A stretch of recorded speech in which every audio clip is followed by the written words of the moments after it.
오늘 말씀은 로마서 15장 7절에서 13절까지 말씀입니다. 로마서 15장 7절부터 살피겠습니다. 이러므로 그리스도께서 우리를 받아 하나님께 영광을 돌리심과 같이 너희도 서로 받으라.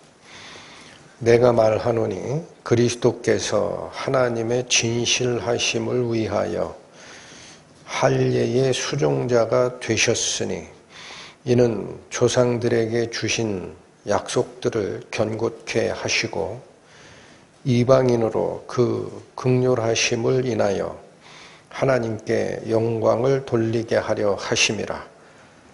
기록된 바 이러므로 내가 열방 중에서 주께 감사하고 주의 이름을 찬송하리라 함과 같으니라. 또 가로되 열방들아 주의 백성과 함께 즐거워하라 하였으며 또 모든 열방들아 주를 찬양하며 모든 백성들아 저를 찬송하라 하였으며 또 이사야가 가로되 이새의 뿌리 곧 열방을 다스리기 위하여 일어나시는 이가 있으리니 열방이 그에게 소망을 두리라 하였느니라. 소망의 하나님이 모든 기쁨과 평강을 믿음 안에서 너희에게 충만케 하사 성령의 능력으로 소망이 넘치게 하시기를 원하노라. 기도하시겠습니다. 하나님 아버지, 오늘은 그리스도께서 저희 죄인을 용납하시고 하나님의 안전에 영광을 돌리는 합당한 존재로 바꿔주심에 대해서 기록된 성경 말씀에 뜻을 조차 들어가고자 합니다. 저희 가슴 속에 이 복음의 말씀이 생명으로 심겨지게 역사하여 주시고 또 그 말씀의 빛이 희미해진 사람들이 있다면 깨끗하게 씻어내 주셔서 당신의 생명의 빛 바로 보고 감사와 찬양 드리는 삶으로 돌아갈 수 있도록 인도하여 주옵소서. 예수님 이름으로 기도 올립니다. 아멘.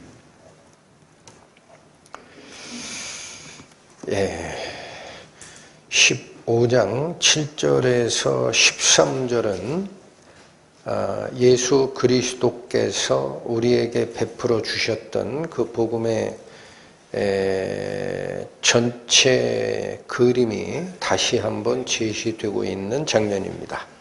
은혜 속으로 들어갑니다. 7절 이러므로 그리스도께서 우리를 받아 하나님께 영광을 돌리심과 같이 너희도 서로 받으라.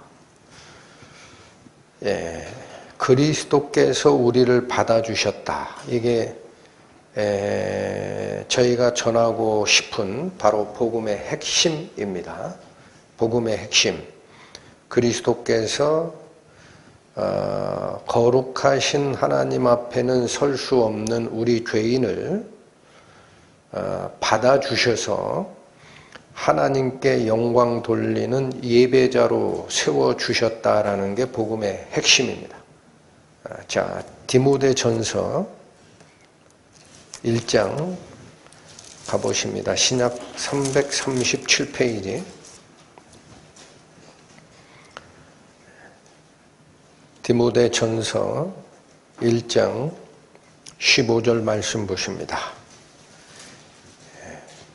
미쁘다 모든 사람이 받을 만한 이 말이여 그리스도 예수께서 죄인을 구원하시려고 세상에 임하셨다 하였도다.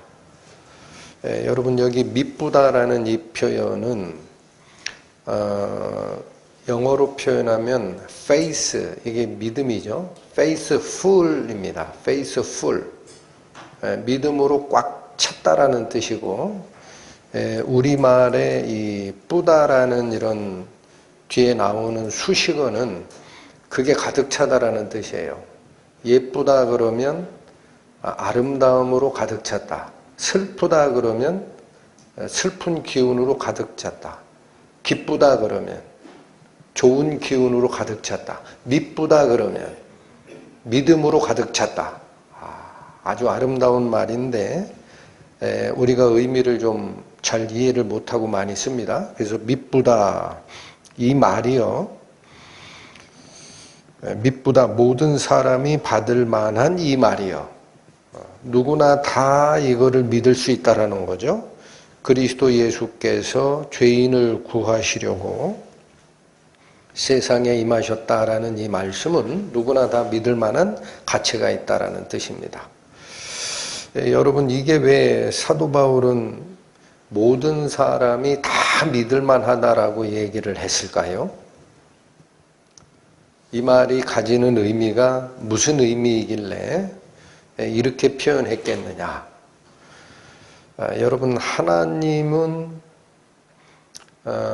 우리가 사람과 뭔가 달라야 이분이 하나님이구나 이거를 구분을 해내고, 그렇다면 내가 그분을 믿을만 하겠구나라고 마음을 들이게 될 겁니다. 그렇다면 하나님 말씀이다 이렇게 믿을만한 근거가 무엇이냐 혹시 생각해 보셨습니까? 그냥 성경에 기록되어 있기 때문에 이건 하나님 말씀이다, 그게 아니고, 왜 하나님 말씀이라는 이 성경 말씀을 믿을 수 있느냐라는 거죠.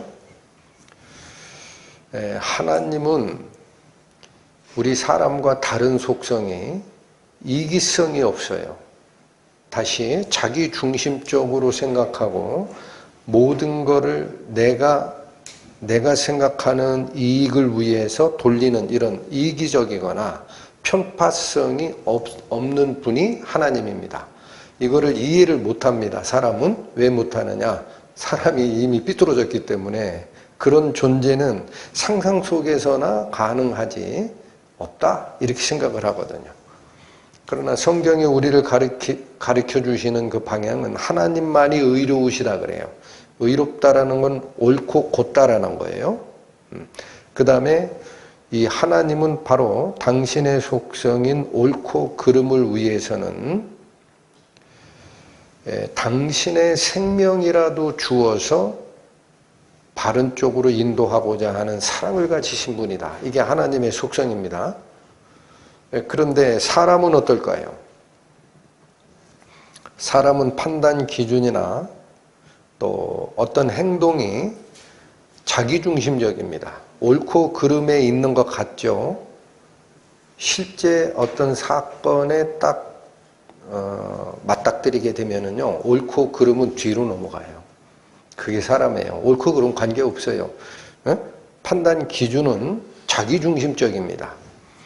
그래서 필요에 따라서는 생각과 행동을 바꿔내는 게 인간이다라는 겁니다. 여러분 다 아시겠지만 이솝 우화에 보면 여우와 신포도라는 것을 한 번씩 읽어보셨을 거예요. 내용이 아주 간단합니다. 이 여우가, 배고픈 여우가 어느 날 산속을 이렇게 가다가 굉장히 잘 익은 포도송이 하나를 봤어요. 그럼 먹고 싶어요. 그런데 자기가 점프를 해서 닿을 수 없는 높이, 거기에 이게 열려 있습니다. 자기가 지금까지 봐왔던 그 어떤 포도보다도 맛있고 완전하게 익은 포도의 빛깔이에요. 이걸 좀 먹고 싶다. 그래가지고 점프를 하거나 여우는 나무를 기어 올라가지는 못하죠. 여러 번 시도를 했는데 도대체 닿을 수가 없어요. 그리고 나서 이 여우가 뭐라고 했습니까? 저 포도는 쉬어 터졌을 거야. 그러고 길을 갔어요. 여러분, 그게 뭐예요? 자기가 가지고 있는 경험치, 자기의 배고픔을 채우기에 정말 기가 막힌 포도다라는 게 처음에 인지죠, 인지. 자기가 인식한 게 그거 아니에요? 그런데 자기 행동이 거기에 쫓아갈 수 없다라는 사실을 깨닫고 나서는 아이고야, 내가 나무를 타는 능력이 있었으면, 아니면 내가 호랑이처럼 점프력이 더 있었으면 이렇게 자기를 돌아보지를 않고 바꿔버렸어요, 생각을. 아, 저거 잘못됐을 거야. 그게 뭐다? 여우가 아닙니다. 사람입니다. 그게 사람이에요. 그래서 자기가 평소에 옳다라고 생각했던 그 부분이 내가 거기에 연합이 안 되면은요, 아이고 그래 내가 뭔가 부족하지 하고 자기를 돌아보는 게 인간이 아니에요. 아, 이거 어쩔 수 없어? 그러면 욕합니다. 저거 분명히 잘못됐다. 이 욕합니다. 이게 바로 사람이에요. 자, 그래서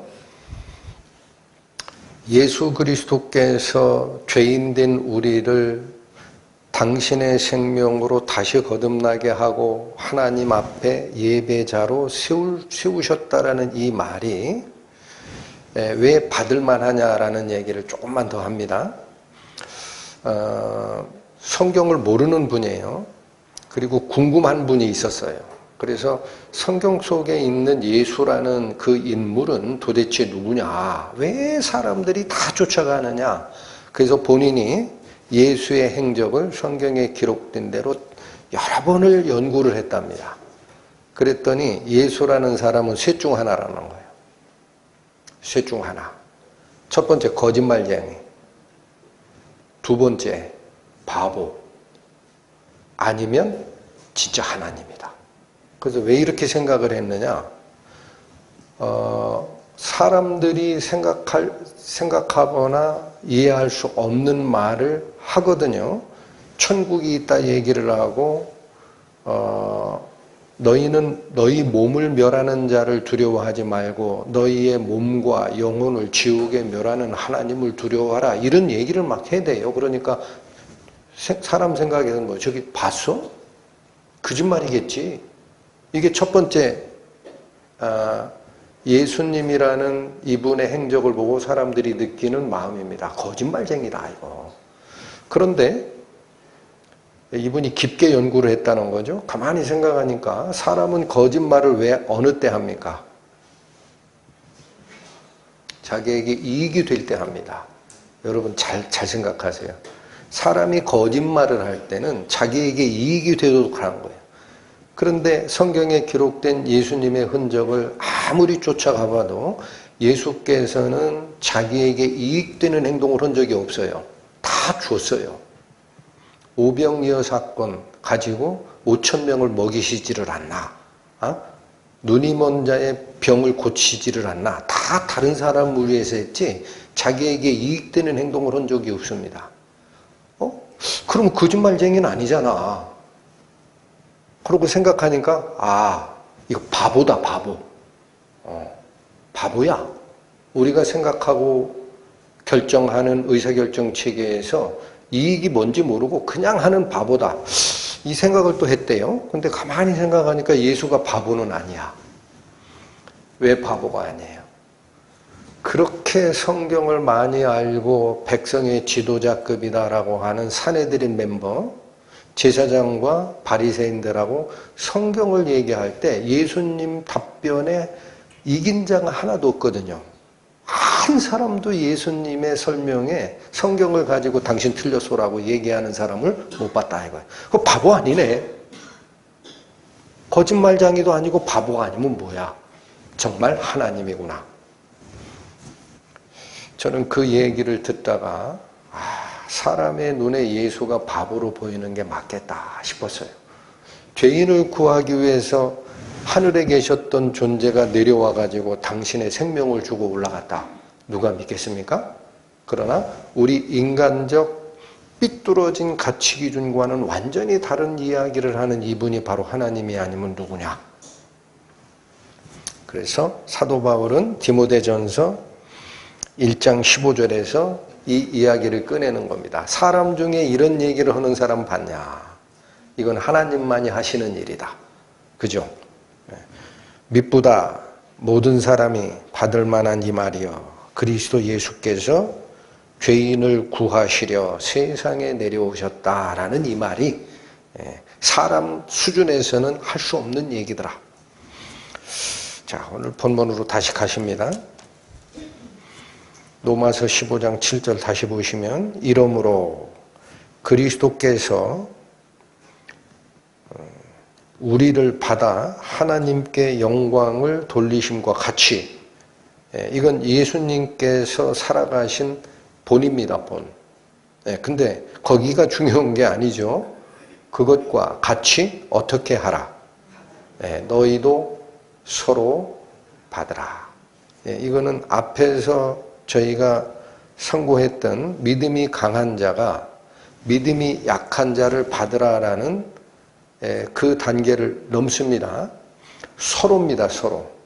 믿음이 강한 자가 믿음이 약한 자의 짐을 대신 져주는 거 말고도 믿음이 약한 자도 믿음이 강한 자를 용납하고 받으라는 거예요. 이걸 서로 받으라. 왜 이걸 서로 받으라라고 얘기를 하느냐?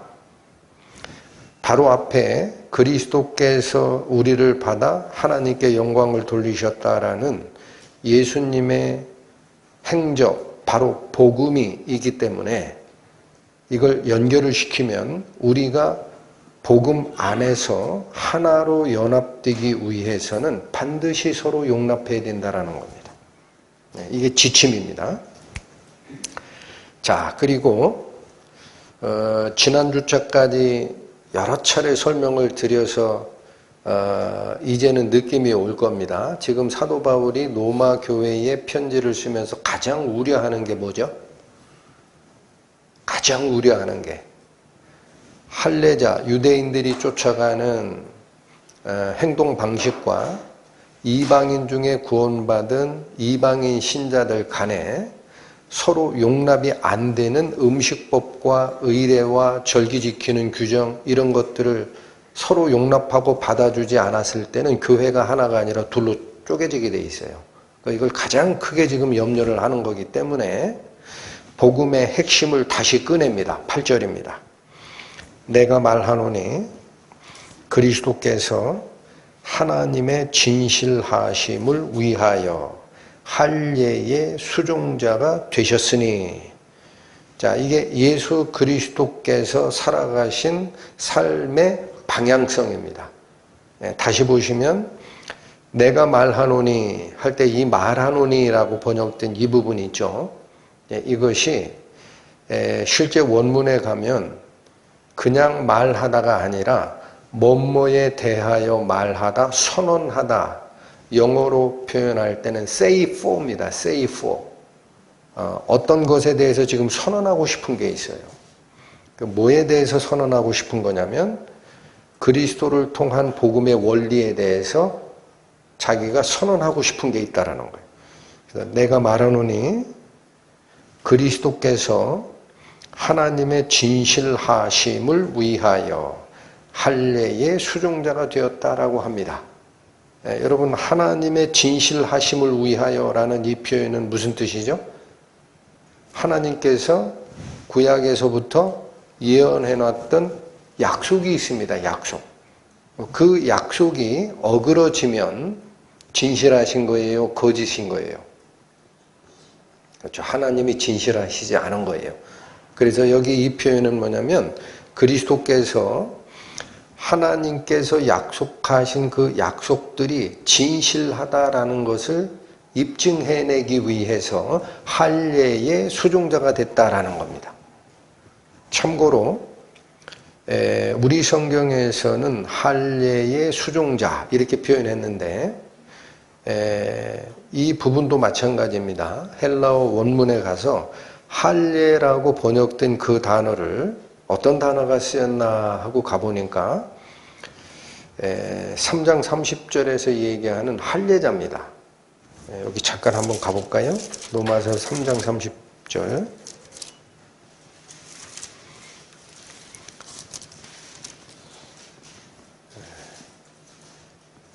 할례자도 믿음으로 말미암아 또는 무할례자도 믿음으로 말미암아 의롭다 하실 하나님은 한 분이시니라. 이 구절에서 앞에 할례자도라고 번역한 이 단어 있죠. 이게 오늘 살피는 15장 8절에 할례의 수종자가 되었으니 라고 번역한 그 할례입니다. 그래서 같은 한글 성경이지만 우리 개역 한글 번역 말고 다른 쪽에 가보면 할례자의로 번역했습니다. 그게 더 맞다라고 봅니다. 할례자의 수종자가 됐다라는 이 표현이 있는데, 수종자라는 것은 뭐냐면 섬기는 자입니다. 여러분, 예수께서 할례를 떠받들고 할례를 섬기려고 왔다라는 게 아니에요. 문맥이 누구를 섬기러 왔다라는 얘기예요. 할례자를 섬기러 왔다라는 거예요. 그 말이 무슨 얘기예요? 유대인을 구원하러 왔다라는 겁니다. 유대인에게 하나님의 복음을 전하러 왔다라는 뜻입니다. 그래서 이 수종자라는 것은 섬기는 자, 종을 나타날 때 쓰는데, 자, 예수께서 이 가르침을 제자들에게 줬던 부분을 다시 한번 갑니다. 마가복음 10장 갑니다. 마가복음 10장 신약 72페이지 펴보십니다.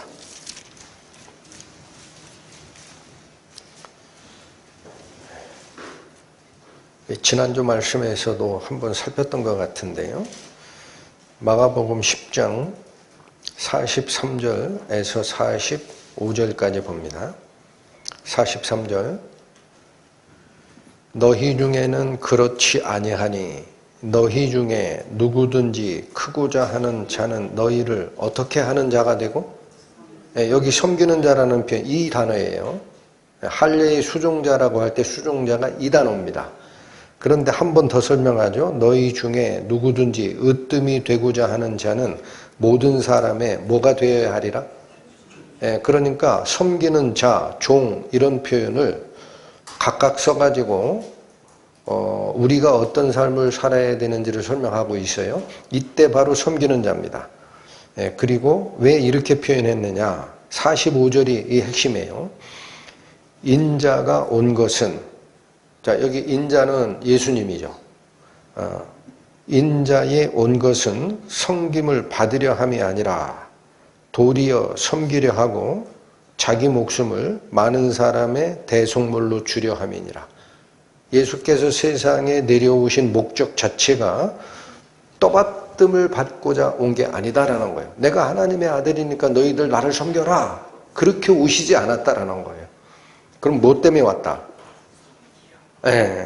바로 유대인들이나 이방인들이나 간에 죄 때문에 하나님께 올 수 없는 자들을 불쌍히 여기셔가지고 그들을 구원하고 그들을 돕기 위해서 내려오신 게 예수 그리스도다.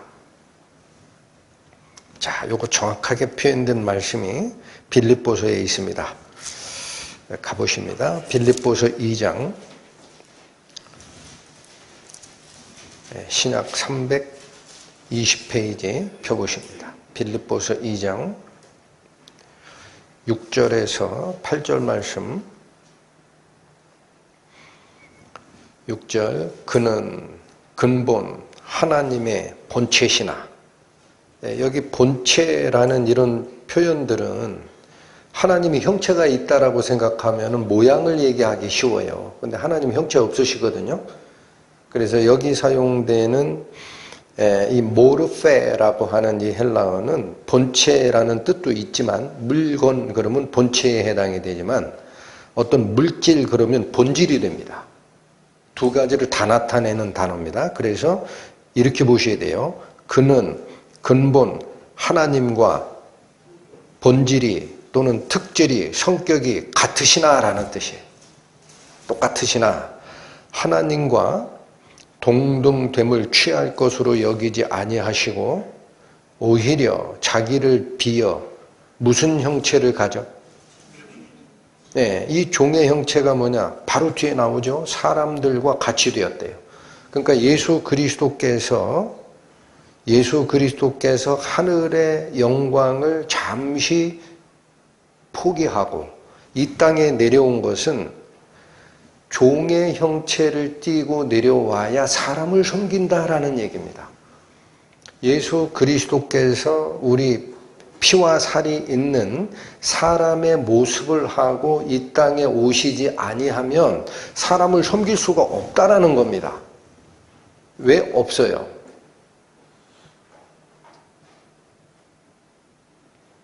네? 하늘에 계신 그 능력으로 섬길 수 있지 않느냐? 네, 여기 섬기는 목적이 어떤 일을 섬기거나 복을 주거나 하는 게 이 섬김의 목적이 아닙니다. 바로 뒤에 나옵니다. 8절 보세요. 사람의 모양으로 나타나셨음에 자기를 낮추시고 죽기까지 복종하셨으니 곧 어떻게 함이라? 이게 섬기는 거예요.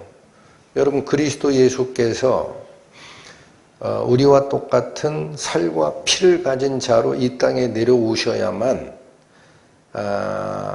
예수께서 지상사역을 하는 목적이 완성이 됩니다. 그분의 최종 목적이 뭐죠? 죄를 지어서 거룩한 하나님 앞으로 갈 수 없는 인간을 하나님 앞으로 인도하려면 죄 문제를 해결해야 돼요. 근데 이 죄 문제는 두 가지로, 해결 방법이 두 가지입니다. 죄를 안 짓거나, 처음부터 죄를 안 지면 돼요. 근데 그런 사람은 없어요. 그럼 두 번째 방법이 뭐냐? 죄를 졌느냐? 그럼 죄값을 치르고 죄 없는 새로운 생명으로 다시 나면 됩니다. 다시요. 죄를 진 자는 어떻게 하면 된다? 죄값을 치르고 죄 없는 새로운 생명으로 다시 나면 됩니다. 이해되셨습니까? 그 일을 하려면 예수께서는 당신의 육체와 피를 가지고 내려오셔서 사람들이 갚아야 하는 죄값을 당신이 대신 갚아야 줘야 돼요. 성경에 원리가 있습니다. 생명이 피에 있으므로 피 흘림이 없은즉 사함이 없느니라. 피 흘림이 없은즉 사함이 없느니라. 그래서 이 피를 가지고 내려오기 위해서 마리아라는 남자를 알지 못하는, 남자 경험이 없는 수천여의 애기집 속에 성령의 능력으로 잉태된 잉태 태아를 심는 거예요. 아버지 요셉과 아무 관계가 없어요. 거기 있다가 나와야 뭐가 생기니까? 육체와 피가 있으니까. 다만 왜 아버지 씨를 안 받느냐? 그 오염됐거든. 그래서 깨끗하신 성령의 생명력이 그 속에 잉태됐기 때문에 예수 그리스도의 육과 피는, 살과 피는 우리와 동일하지만 뭐는 없으신 상태? 죄는 없습니다. 그래야 죄물이 되거든. 죽으시러 오셨으니까. 그래서 바로 이 개념이 섬기러 왔다라는 뜻이다. 자, 그래서 오늘 본문 다시 가보시면 15장 8절 보십니다. 내가 말하노니 그리스도께서 하나님의 진실하심을 위하여 할례의 수종자가 되셨으니 이는 조상들에게 주신 약속을 견고케 하시려면 그렇게 해야 된다라는 얘기입니다. 여러분, 조상들에게 준 약속이라는 게 뭐죠? 구약 성경에 예언됐던 하나님의 약속이 있다라는 거예요. 구약 성경에 하나님이 뭐를 약속하셨는데요? 너희의 죄 문제를 해결하기 위해서 구세주를 보낼 거다. 이게 약속이 되잖아요. 그게 구약 성경에 있기 때문에 그대로 성취되어야 하나님의 진실하심이 확증된다라는 거예요. 그런데 구약 성경에 보면 메시아가 어디서 나온다고 돼 있어요? 메시아가 어디서 나온다고 예언돼 있어요? 유대인 중에 나온다. 그것도 다윗의 계열에서 나온다. 이건 나중에 살핍니다. 13절, 12절 말씀을 드릴 때 살필 겁니다. 이것 때문에 예수께서는 할례자를 섬기려 오는 과정에 하나님께서 약속한 구약의 언약의 그 경로, 이걸 다 지켜야 되기 때문에 유대인으로 날 수밖에 없고, 그죠? 그 다음에 유대인에게 약속하신 그것을 예언의 모든 약속을 자기 일생 동안에 다 이루시기 위해서 그렇게 오실 수밖에 없다. 이게 8절의 핵심이죠. 자, 그런데 이렇게만 왔으면 유대인이 아닌 우리 이방인이 예수님을 믿을 이유가 없죠. 그래서 9절 이방인으로 그 긍휼하심을 인하여 하나님께 영광을 돌리게 하려 하심이라. 자, 이게 원문에는 있는데 번역이 생략된 접속사가 있습니다. 그래서 9절 앞에 또한 이걸 적어 놓으세요. 또한. 영어로 얘기하면 also라는 또한이라는 접속사가 있습니다. 그러니까 8절과 9절을 연결시키면 무슨 얘기냐? 그리스도께서 하나님의 진실하심을 입증하려고 유대인을 섬기는 자로서 이 땅에 오셨다라는 이야기와 또한 그뿐 아니다라는 거예요. 유대인만 섬기러 온 게 아니다. 유대인만 구하러 온 게 아니다. 또한 9절 이방인으로 그 긍휼하심을 인하여 하나님께 영광을 돌리게 하려 하심이라. 여러분, 하나님께 영광을 돌리게 한다라는 이 표현은 거룩하신 하나님 앞에 죄인은 설 수가 없어요. 예배자가 될 수 없고 하나님 면전에 갈 수가 없어요. 그런데 하나님께 영광을 돌리러 간다라는 얘기는 하나님을 경배할 수 있는 죄 없는 자로 바꿔줬다라는 뜻이에요. 그래서 이방인으로 하여금 하나님께 영광을 돌리게 하려 하심이라 라는 이 표현은 이방인도 하나님을 예배하는 예배자로 쓸 수 있게끔 해주려고 그런 거다라는 거예요. 그런데 여기 보시면 8절과 9절이 조금 다릅니다. 예수께서 할례자를 섬기는 자로 오는 이 과정을 설명하는 8절에서는 하나님의 진실하심을 위해서 또 조상들에게 주신 약속들을 확정하기 위해서 그렇게 오셨다라고 얘기를 해요. 여기는 구약의 약속이 근거가 된 겁니다. 근데 이방인이 하나님을 예배하는 자로 세우는 9절에 가면은 약속이란 말이 없어요. 여기 뭐라고 돼 있어요? 9절. 이방인으로 약속을 인하여가 아니죠. 뭐 때문에? 이거는 불쌍히 여기심이에요. 그러니까 여기 잘 보셔야 됩니다. 이방인이 하나님의 은혜 속으로 들어가는 것은 구약의 약속에는 없어요. 표면적 약속에는 없어요. 그거 유대인이에요. 유대인을 통해서 너희를 구원하기 위해서 메시아를 보낼 거다라고 되어 있습니다. 표면적으로. 그런데 이방인에게 이 은혜가 오는 이유는 뭐냐? 하나님의 불쌍히 여기시는 그 마음이 처음부터 있었다라는 겁니다. 이방인을 버릴 생각이 없었다라는 겁니다. 그래서 이 긍휼하심을 인하여라는 게 그 뜻이에요. 이게 뭐하고 서로 비교가 되느냐면 8절에서는 하나님의 진실하심을 위하여였어요. 유대인은 하나님께서 약속하신 것을 하나도 어기지 아니하시고 진정으로 너희를 위해서 이루어내시리라라는 그게 근거가 된다면 이방인을 구원받는 이 방법은 하나님의 불쌍히 여기심 때문에 가능하다라는 겁니다. 여러분 에베소서 갑니다.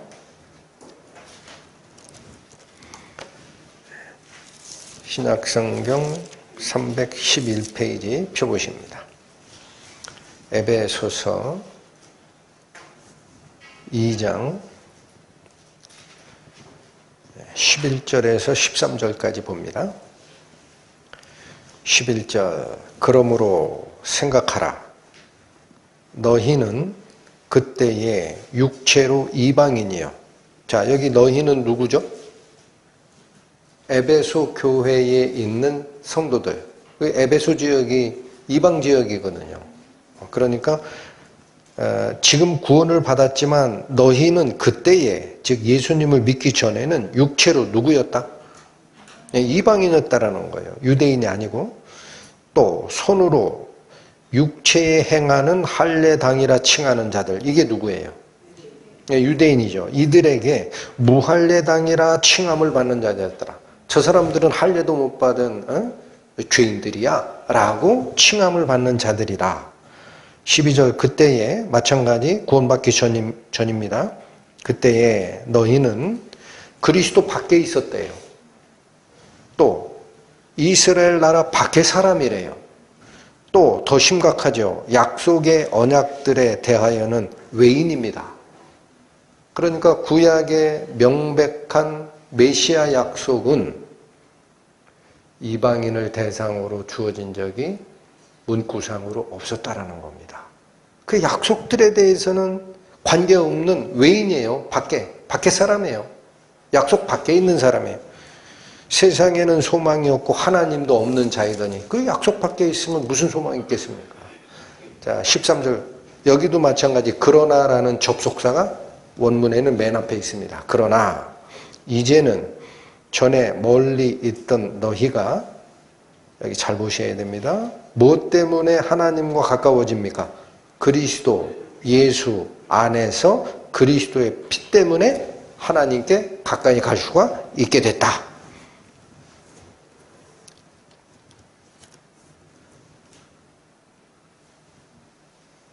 여러분, 이걸 정확하게 자, 여기 다시 보셔야 됩니다. 하나님께서 구약 성경에 약속하신 메시아 보내겠다라는 것은 유대인의 후손으로, 다윗의 후손으로 메시아를 보내고 이들이 이 메시아가 해내는 역할은 나의 백성을 죄에서 구원하겠다라는 거였어요. 그러니까 거기서 구약적 개념으로는 이방인은 약속에 밖에 있던 사람이라는 거예요. 왜 그러냐? 구약에서는 하나님의 백성 그러면 이스라엘 민족밖에 없어요. 또 유대인 혈족에서 그것도 다윗의 자손으로 나오겠다 그러니까 이방인은 관계없는 거였죠. 근데 그 은혜가 어떻게 우리까지 왔어요? 그 은혜가 어떻게 우리까지 왔어요? 약속 밖에 있는 것 같았잖아 라는 거예요. 약속 밖에 있는 이방이었던 것 같았잖아. 그런데 하나님이 세상을 만드시기 전 저기서부터 미리 보신 게 있다라는 거예요. 미리 보신 게 뭐냐? 내 아들을 보내면 유대인이 안 받을 거다. 잡아 죽일 거다. 이거를 멀리서부터 보셨어요. 그러니까 이 은혜는 너희가 거부했지. 그러면 이 은혜는 이방인에게로 돌아갈 거야. 하고 하나님께서 처음부터 계획하신 게 있다. 진짜예요? 요한복음 1장 갑니다. 요한복음 1장 보십니다. 신약 142페이지 9절에서 13절 봅니다. 9절 참빛. 여기서 말하는 이 참빛은 태양빛이 아니죠. 빛 대신 성자 예수님을 얘기합니다. 참빛.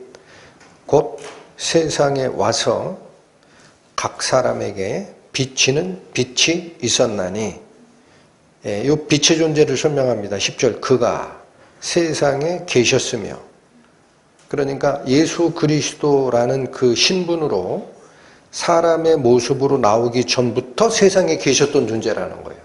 그가 세상에 계셨으며 세상은 그로 말미암아 지은 바 되었으되, 그러면 이 예수님으로 육신을 입고 왔다, 이걸 성육신이라고 합니다. 그 전부터 계셨던 분인데, 그럼 이게 피조물이냐? 세상에 있었던 존재면 피조물 아니냐? 여러분, 혼자서 신학을 연구한다라고 하는 위험성이 굉장히 큽니다. 많은 사람들이 예수 그리스도는 하나님 아버지에서 창조된 첫 번째 피조물이라는 그 엉터리 같은 유혹에 빨려 들어가요. 여기 잘 보셔야 돼요. 그가 세상에 계셨으며 세상은 그로 말미암아 지은 바 되었으되. 자, 그러면 세상을 창조하기 전부터 존재했던 참빛의 존재, 예수 그리스도라는 성자 하나님의 존재가 세상에 처음부터 있었다라는 말을 피조물로 있었다라고 듣지 말라는 거예요. 반대다. 세상은 그로 말미암아 지은 바 됐대. 그러니까 이건 창조주로 계신 거예요. 이해되시죠? 이걸 정확하게 설명하는 게 잠언 8장인데 나중에 가서 읽어보십시오. 하나님께서 세상을 창조할 때 내가 그와 함께 있었다 그래요. 예수님께서. 그래서 하나님의 창조의 명장이 됐다. 자기가. 여러분 뭘 잘 만드는 사람을 명장이라고 하죠.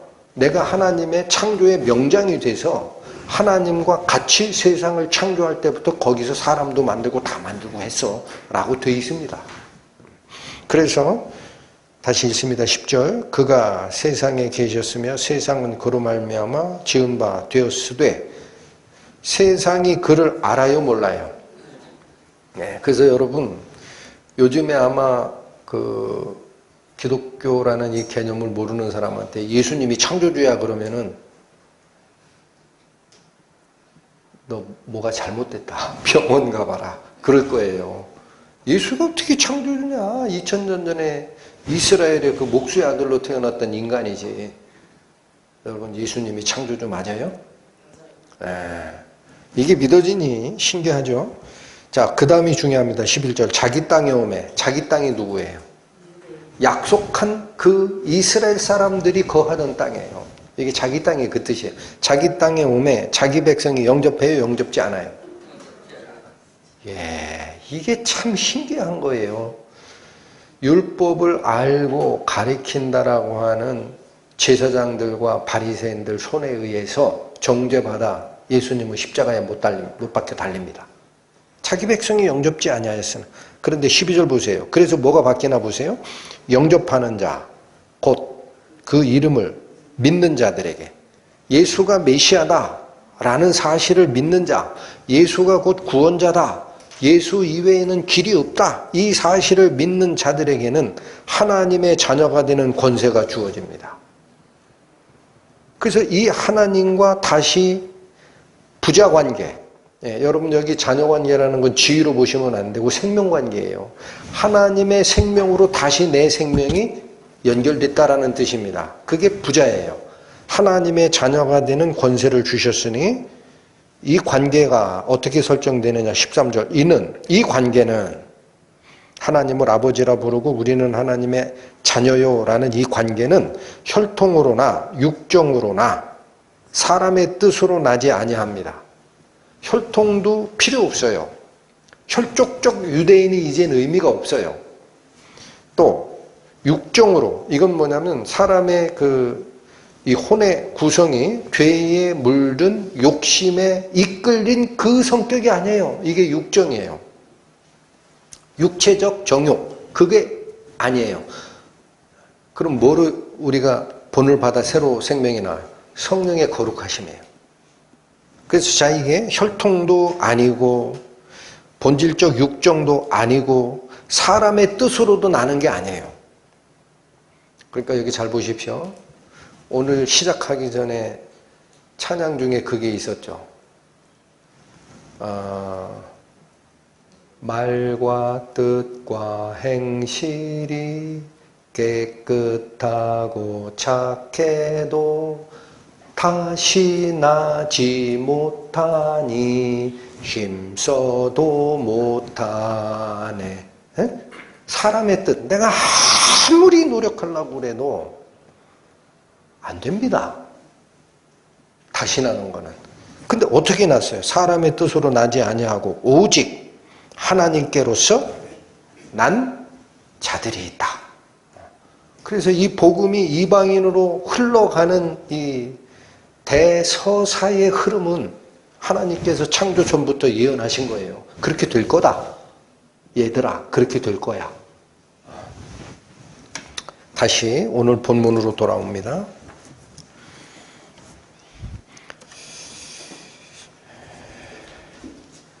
(9절부터) 다시 봅니다. 또한 넣으시라고 그랬어요. 또한 이방인으로 그 불쌍히 여기심을 인하여 하나님께 영광을 돌리게 하려 하심이라. 그리고 근거를 댑니다. 사도 바울이 개인적으로 얘기해봐야 안 돼요. 하늘의 복음은 그렇게 풀어낼 수가 없어요. 그래서 근거를 댑니다. 9절 후반부터 기록된 바. 자, 구약 성경 내가 얘기할게. 그 얘기입니다. 기록된 바 이러므로 내가 열방 중에서 주께 감사하고 주의 이름을 찬송하리라. 이렇게 돼 있는 곳이 있다라는 거예요. 그래서 여러분 여기 오늘 15장 오늘 본문에서 열방이라고 번역된 단어들이 있습니다. 열방. 이 열방이라고 번역된 이 단어는 9절 앞에 이방인들하고 같은 단어예요. 다 바꾸셔야 돼. 아셨죠? 9절에 이방인으로 할 때 그 이방인이라는 단어랑 9절, 10절, 11절, 12절 내려오면서 열방 이렇게 표현된 단어가 헬라에선 같은 단어예요. 이방이에요. 이방. 자, 그러니까 이 얘기입니다. 기록된 바 이러므로 내가 이방인 중에서 주께 감사하고 주의 이름을 찬송하리로다. 이렇게 기록된 성경이 있다라는 거예요. 이건 참고만 하십시오. 시편 18편 49절에 있는 다윗의 시편입니다. 그러니까 이 어조가 뭐냐면 여기 보십시오. 유대인들은 하나님의 백성, 유대 납비들이 그렇게 입버릇처럼 얘기했던 이방인들은 지옥의 불쏘시개감이 될 지옥갈놈들 이렇게 갈랐어요? 갈랐으면 다윗이 시편에서 내가 이방인들 중에서 주께 감사하고 주의 이름을 찬송하리라 라는 말을 할 수가 없어요. 이방인은 적이 돼야지. 왜 거기 가세요? 이 시편 18편 49절의 이 의미는 뭐냐면 다윗이 하나님의 은혜를 다 경험한 후에 이방인들 속에 들어가서 주님에 대한 감사와 찬양을 전하리라 라는 뜻입니다. 그러니까 이방인은 적이 아니라 다윗의 시편의 입장에서 보면 하나님의 찬양을 전하고 같이 나눌 대상자로 봤다라는 겁니다. 그 다음 10절 보세요. 또 가로되 또 있다라는 거예요. 또 있다. 가로되 열방들아 즉 이방인들아 주의 백성과 함께 즐거워하라. 이렇게 또 돼 있더라. 여기도 참고만 신명기 32장 43절 인용한 겁니다. 그 다음 12절 또 들어가요. 11절 또 모든 열방들아 이것도 이방으로 바꿔주세요. 모든 이방인들아 주를 찬양하며 모든 백성들아 저를 찬송하리라. 그렇게 돼 있더란 얘기예요. 그래서 여기 보십시오. 9절 하반절부터 기록된 바라고 하는 이 세 가지의 구약 성경의 사례는 우리를 어디로 이끌고 가고 싶은 거냐면 9절 하반절은 다윗이 이야기하기를 이방인들이 지옥 가고 적이고 그게 아니고 그들 속에 들어가서 하나님께 감사하는 게 뭔지 하나님의 이름을 찬양하는 게 뭔지 내가 알려주리라. 여기서 시작해서 10절에 인용된 거는 이방인들아 주의 백성과 함께 즐거워하라. 그러면 이방인이 지옥 갈 자로 완전히 낙인이 찍혔으면 이방인이 왜 이스라엘 백성들하고 같이 즐거워해야 돼요? 너희는 곡하고 애곡하라 그래야지. 그죠? 그러니까 뭐예요? 다윗이 얘기하는 이방인을 전도 대상으로 본 거고 또 신명기 32장 43절을 인용한 10절의 이 말은 이방 사람들도 주의 백성, 하나님의 백성인 이스라엘과 함께 즐거워해야 되는 거다라는 거고 한 번 더 나갑니다. 11절 또 모든 이방인들아 주를 찬양하며 모든 백성들아 저를 찬양하라. 10절하고 같은 것 같은데 발전이 있습니다. 이걸 점칭법이라 그래요.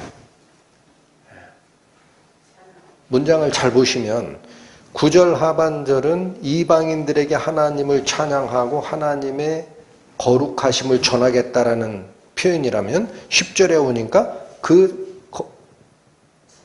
전도를 받은 이방인들도 주의 백성인 이스라엘과 함께 즐거워하는 상태가 될 거다라고 갔어요. 근데 11절에 가니까 주의 백성이 빠집니다. 주의 백성이 빠지고 뭐라고 그래요? 그냥 이방인들아 주를 찬양하고 모든 백성들아 저를 찬양하라. 그러니까 여기서는 주의 백성과 이방인을 구분했어요. 이 세상에 존재하는 모든 사람들을 다 백성들이라는 단어로 통합시켜버렸어요. 여러분 이게 보이셔야 됩니다. 이러한 것들이 얘기하는 게 뭐냐면 다시 보세요. 여기 잠깐만요.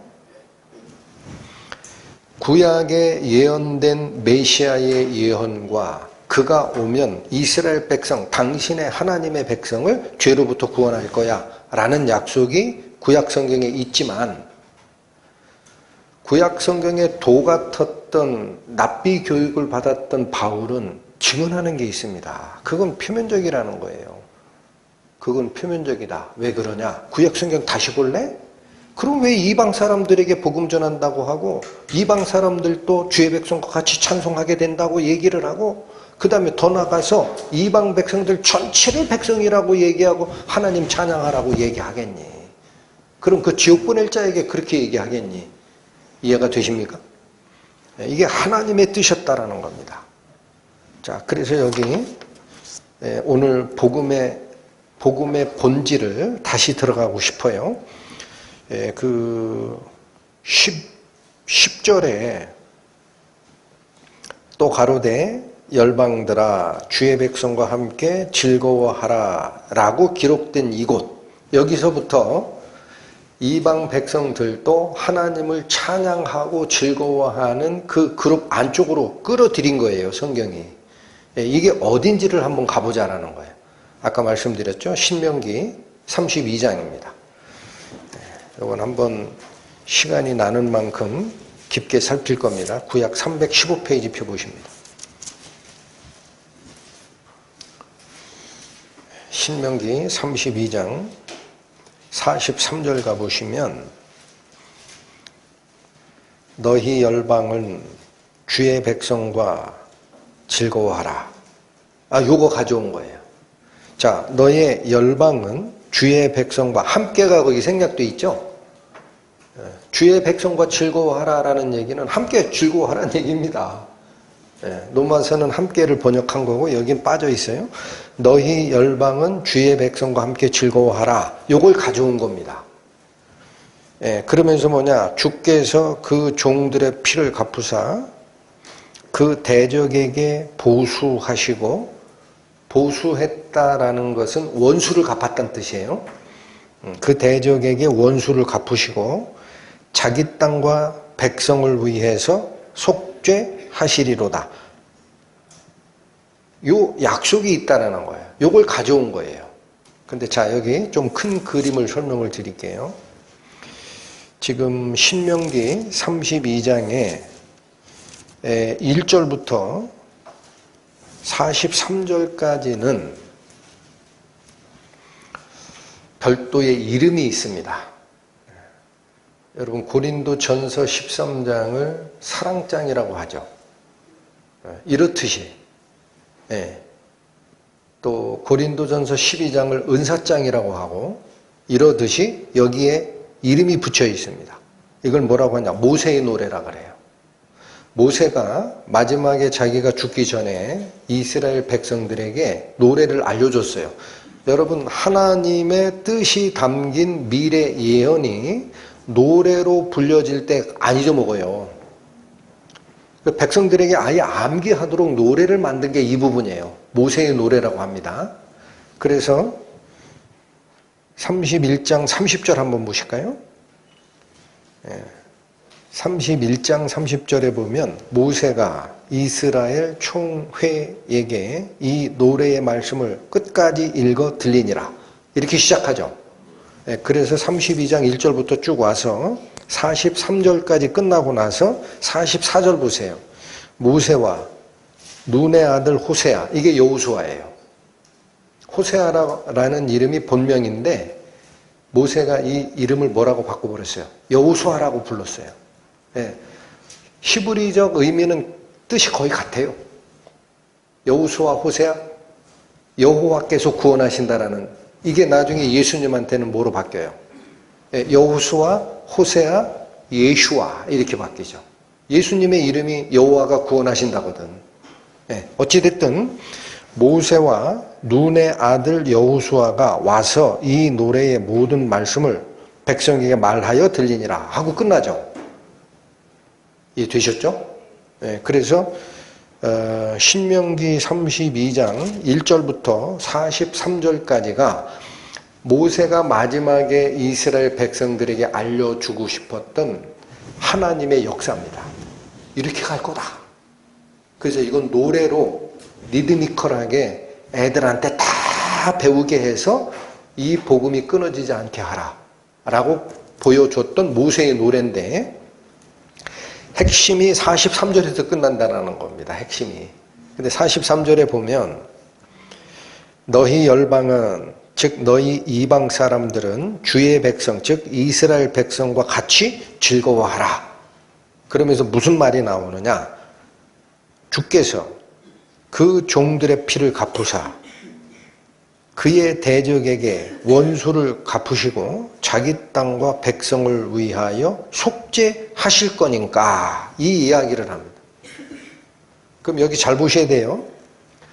다시 지금 거의 지겹도록 얘기하는데, 구약의 그 율법학자였던 랍비들의 생각은 우리만 하나님의 약속된 백성이고, 이방인들은 할례도 안 받고 하나님도 모르고 얘네들은 그러니까 지옥 갈, 지옥의 불쏘시개 감이 될 놈이야 라고 딱 갈랐잖아요. 그죠? 근데 이 모세의 노래의 맨 끝에 보면 하나님께서 이룩하실 구속의 역사가 있어요. 여기 보면 하나님께서 자기 땅과 백성에게 죄를 속하는 일을 해줄 거다라고 돼 있는데, 이거를 그 백성들만 기뻐하냐? 아니죠. 누가 같이 기뻐해요? 열방들아, 이방 사람들아, 주의 백성과 함께 즐거워하라. 이게 선언이에요. 그러면 여러분, 성경 어렵지 않습니다. 이 예언이 이루어지려면 유대인과 이방인은 적이에요, 아니에요? 아니죠. 그죠? 적이면 어떻게, 우리는 지옥 보세요. 이방 사람들 입장이에요. 우리는 지옥 가고 유대인만 구원받는다 그러면 이 일을 하나님께서 하시는 구속의 역사의 끝이다. 그러면 이방 사람들이 어떻게 찬양을 해요? 불만 품고 난리가 나야지. 그죠? 그러니까 여기 잘 보셔야 됩니다. 대적 관계가 아니었다라는 거예요. 모세를 통해서 예언한 노래로 익혀라, 절대 잊지 말게 하라 하고 했던 이 예언의 저 끝에 하나님께서 이룩하실 구원의 역사에는 그 구원의 역사를 보고 이방인들도 같이 즐거워하게 될 거다라는 거예요. 이해되셨습니까? 이해되셨습니까? 그러면 자, 하나 더. 그러면 여기 하나님께서 그 대적들에게 원수를 갚으실 거다라고 얘기한 게 있어요. 그죠? 그러면 여기 하나님이 얘기하는, 여기 다시 그 대적은요, 제가 문장을 자꾸 판다고 어렵다고 하시는데 이건 파야 되겠어요. 다시 보세요. 너희 열방은 주의 백성과 함께 즐거워하라. 그 뒤를 잘 보셔야 됩니다. 주께서, 즉 하나님께서예요, 그 종들의 피를 갚았다. 이게 무슨 말이에요? 하나님의 종을 보내서 복음을 전파할 때마다 그 종들을 죽이고 음해하고 한 그 죄가 있어요. 하나님께서 그래서 그 종들의 피를 갚았다라는 것은 그 생명이 죽게 된 악한 세력에 대해서 복수를 할 거다라는 얘기예요. 그리고 이어지는 게 그 대적에게 이렇게 돼 있죠. 여기 잘 보셔야 됩니다. 히브리어 원문으로 보면 분명한데 번역을 해놓으니까 그 대적이면 이스라엘의 대적으로 오해를 해요. 그게 아니에요. 하나님이에요. 이거 단수야. 하나님의 대적에게 원수를 갚으시고 자기 백성과 자기 땅을 위해서 속죄하는 일이 있다라는 겁니다. 그럼 자, 문장 분석은 거기까지만 할게요. 제가 여러분들에게 전하고 싶은 얘기를 잘 좀 들어주셔야 돼요. 납비들이 생각했던 우리가 구원받을 자, 이방인은 지옥 갈 자, 그러면 하나님께서 원수 갚았다 그러면 이방인 지옥 보내는 게 원수 갚은 거예요. 근데 그게 아니라는 거예요.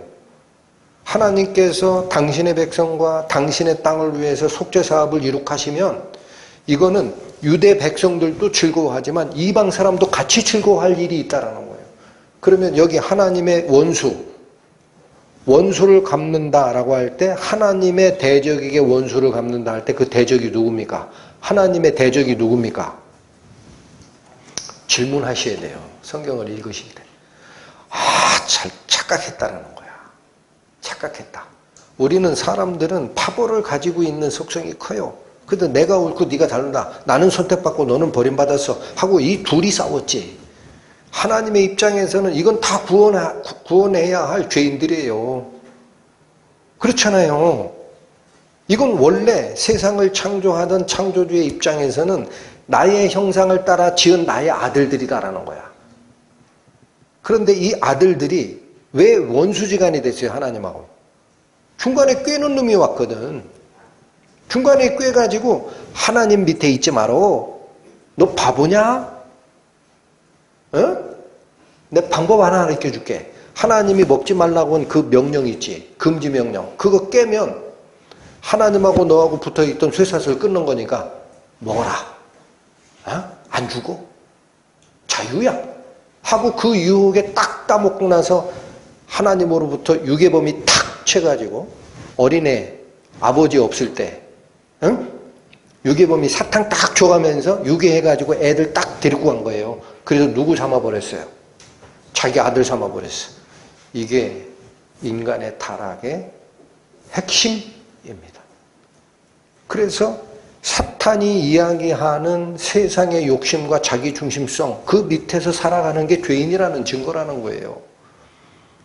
그러니까 하나님 입장에선 빼앗긴 유괴당한 당신의 자녀들이 전부 구원의 대상이지. 왜 이게 적이에요? 적은 누구예요? 꿰놈이지, 꿰놈. 응?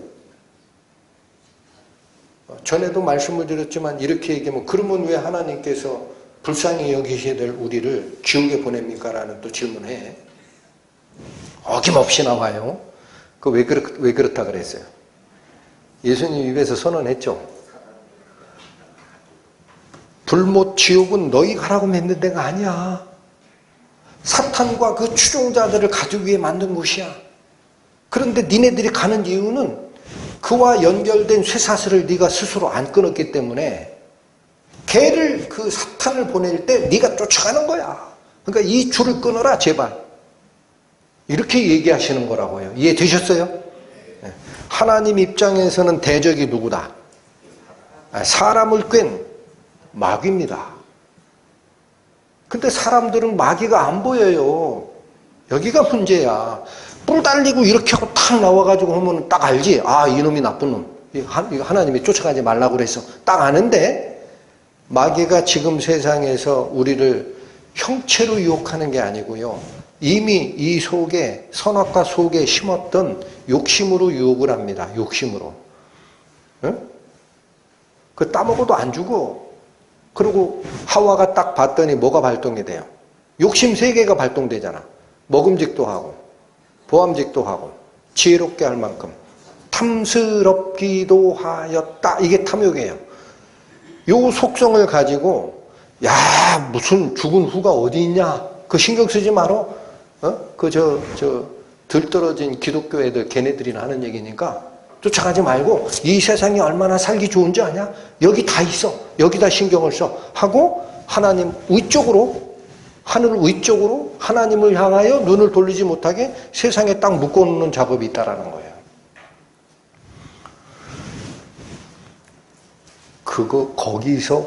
거기서 탈출시키는 게 구원입니다.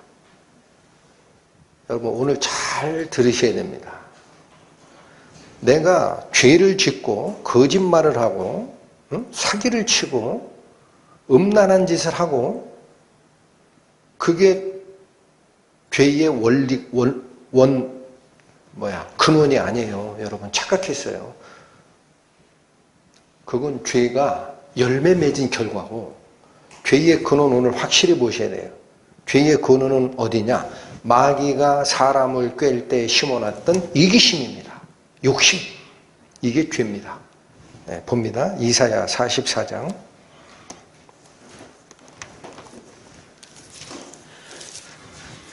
구약 1020페이지 펴보십니다.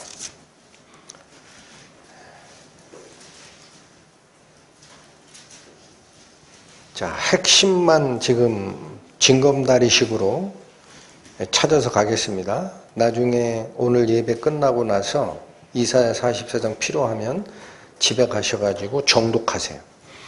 이사야 44장이 복음입니다. 44장 9절 보세요. 9절 우상을 만드는 자는 다 허망하도다. 그들의 기뻐하는 우상은 무익한 것이오늘. 여러분 여기까지 아시겠죠? 이게 나를 보호할 신이다 하고 나무 조각해가지고 뭐 세워놓고 돌 쪼아가지고 세워놓고 뭐 금속으로 만들어서 동상을 세워놓고 이게 나의 신이야 하던 그거 그거 무익하고 허망한 자들이란 얘기예요. 거시건을 그것의 증인들은 보지도 못하며 알지도 못하니 그러므로 수치를 당하리라. 여기 좀 번역이 어렵게 되어 있어요. 그것의 증인들이라고 되어 있어요. 이게 무슨 얘기냐면 그것을 신이라고 증언하는 사람들이에요. 그것의 증인들이 그 뜻이에요. 그러니까 뭐예요? 신이라고 모양을 만들어서 나무를 조각하고 돌을 쪼아놓고 쇠붙이로 이렇게 만들어 놓고 아 이게 신이야 라고 말하는 자들, 그것을 신이라고 말하는 자들, 이해됐죠? 우상을 섬기는 자들이에요. 이들은 보지도 못하고 알지도 못한다라는 거예요. 뭐를 보지 못하고 뭐를 알지 못하죠? 눈에 안 보이는 하나님을 못 봐요. 그분이 진짜 우리를 창조하신 생명의 주인이시라는 걸 알지를 못해요. 그래서 눈에 보이는 그것만을 쫓아가요. 그래서 보지도 못하고 알지도 못하니 그러므로 어떻게 되리라? 수치를 당하리라. 이게 심판대 앞에 쓰는 거죠. 자, 이게 어떻게 연결되는가 보십니다. 18절로 가세요. 건너뛰어서 18절. 그들이 알지도 못하고 깨닫지도 못함은, 자, 여기 나옵니다. 왜 세상 사람들이 보이지 아니하는 하나님을 생명의 주인으로 이해를 못하는지가 나와요. 그들이 알지도 못하고 깨닫지도 못함은 그 눈이 가려워져서 보지 못하며. 눈이 가려졌다라는 거예요. 그래서 못 본다라는 거예요. 그 마음이 어두워져서 깨닫지 못함이라. 그러니까 보십시오. 하나님이 계시지 않아서 모르는 게 아니에요. 하나님이 계시다고. 그런데 왜 이해를 못하느냐? 하나님을 향하여 들어야 될 눈이 가려졌어. 그러니까 땅만 보는 거예요. 땅만. 여기 뭐 먹을 거 없나. 그 다음에 마음속에서 하나님께서 부여하신 착한 양심과 하나님을 영원성을 사모하는 그 마음이 작동이 되면 아 뭔가 하나님이 계시지 하고 다시 볼 텐데 마음도 싹 어두워졌어요. 그 도대체 모르겠어. 자, 근데 여기 잘 보시면 왜 그런가가 나와요. 여기서부터 은혜 받으셔야 됩니다. 은혜 받을 준비 되셨어요? 19절 보세요. 마음에 생각도 없고 지식도 없고 총명도 없으므로 내가 그 나무의 얼마를 불사르고 그 숯불 위에 떡도 굽고 고기도 구워 먹었거늘 내가 어찌 그 나머지로 가증한 물건을 만들겠으며 내가 어찌 그 나무 토막 앞에 굴복하리오 말하지 아니하니. 너무 길어. 자, 제가 표시하라는데 하십시오. 19절에 내가 바로 앞에 표시하세요. 자, 이거죠. 마음의 생각도 없고 지식도 없고 총명도 없으므로 다음이 이런 사람이 하는 말을 따온 거예요. 그러니까 내가라는 그부터 내가 그 나무에 얼마로 불사르고 그 숯불 위에 떡도 굽고 고기도 구워 먹었거늘 내가 어찌 그 나머지로 가증한 물건을 만들겠으며 내가 어찌 그 나무 토막 앞에 굴복하리요. 여기서 끝내셔야 돼. 이런 이야기를 할 줄을 모른다라는 거예요. 그런 말을 할 줄을 모른다. 그러니까 보십시오. 진짜 하나님께서는 눈에 안 보이시는 그분이고 우리 눈에 보이는 모든 물질 세계는 하나님이 만드신 피조물일 뿐이다라는 사실을 알면 보십시오. 나무 조각해가지고 이게 내가 섬기는 신이요 라고 놓고 거기다 절하겠느냐라는 거야. 그 얼마나 무식한 짓이냐라는 거야. 왜 그래요? 보세요. 내가 그 나무에 얼마로 불을 사르고 추워 집이. 그러면 나무 잘라다가 난방하잖아. 그죠? 그렇게 썼던 나무 토막 아니냐. 또 필요하면 그 숯불 위에 떡도 구워 먹어요. 밥 질 때 이걸 사용했어. 나무를 태워가지고 또 고기도 구워 먹었거늘. 그러니까 여기까지가 뭐예요? 인간이 실제로 하는 일이야. 나무를 가지고 뭐에 써 먹어요? 난방하는 데 쓰거나 밥해 먹는 데 쓰거나 하잖아요. 그렇게 하고 내가 어찌 그 나머지로 가증한 물건을 만들겠냐. 그러니까 이 나무 토막을 가지고 난방도 떼고 고기 굽는 데도 숯불로도 쓰고 했는데 이 나무가 뭐라고 이거 가지고 우상 만들어서 거기다 내가 섬기겠냐. 정신 나간 사람이 아니면 이렇게 얘기를 해야 하는데 그 이야기를 못한다라는 거예요. 깨닫지도 못하고 마음이 어두웠기 때문에. 자, 여기 다시 보십니다. 하나님께서 이 얼마나 안타까운지 비유적으로 20절을 얘기해요. 그는 다시 얘기합니다. 나무 토막으로 우상 새기고 그게 신인 줄 알고 제사하고 절하는 사람들. 그는 죄를 먹고 미혹한 마음에 미혹돼서 스스로 그 영혼을 구원하지 못한다. 죄를 먹는다는 게 무슨 말이에요?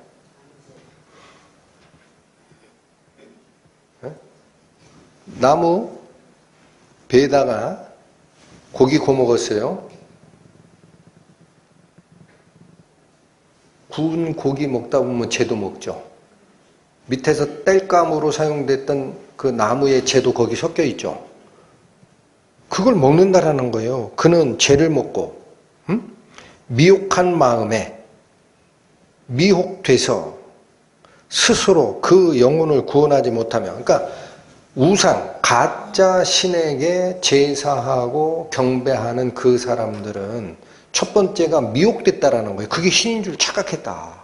근데 니네들 생각해봐라. 네가 신이라고 섬기는 그 나무 토막 가지고 고기 구워 먹지 않냐? 그러면 네 신의 죄를 먹고 있네. 그런데도 네가 이해를 못하냐? 이런 자들은 두 가지가 안 돼요. 두 가지가 안 돼. 첫 번째, 스스로 그 영혼을 구원할 수 없어요. 이건 당연해요. 죄인이니까. 여러분, 그래서 울어도 못하네, 힘써도 못하네, 말과 뜻과 행실이 깨끗하고 선해도 다신하지 못하니 스스로 구원 못해요. 스스로 자기 영혼을 구원하지 못하면 이게 첫 번째 불가능한 겁니다. 이방신, 우상을 쫓아가는 자들이 할 수 없는 첫 번째, 제일 중요한 거, 자기 생명을 구원할 능력이 없어. 또 하나, 반성이 안 돼. 자 보세요. 나의 오른손에 거짓거지 있지 아니하냐 하지도 못하느니라. 여기도 참고 표시. 나의 오른손 할 때 나 앞에 따옴표 하세요. 따옴표. 그리고 나의 오른손에 거짓것이 있지 아니하냐 거기에 따옴표 마감. 이런 말을 못한다라는 거예요. 그러니까 이 말이 무슨 얘기예요? 에?